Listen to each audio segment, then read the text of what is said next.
request us for doing some kind of case investigations. நாங்கள் அதை உடனே R&Dல போட்டு அதுக்கு ஒரு சாஃப்ட்வேர் சொல்யூஷன்ஸாக கொடுக்க முடியுமான்றது நாங்கள் பார்ப்போம். And we have a R&D cell as well as.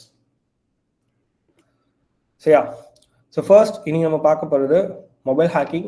So mobile hacking, which is quite popular topic in cyber security.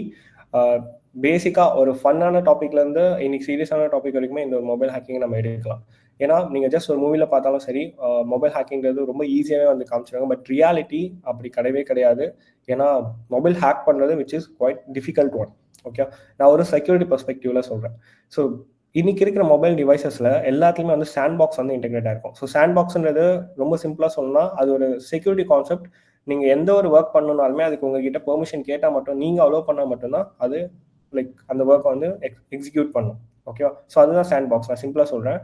So then இப்போ நீங்கள் மூவியில் பார்க்குற மாதிரி ஒரு மொபைலை வந்து நம்ம IP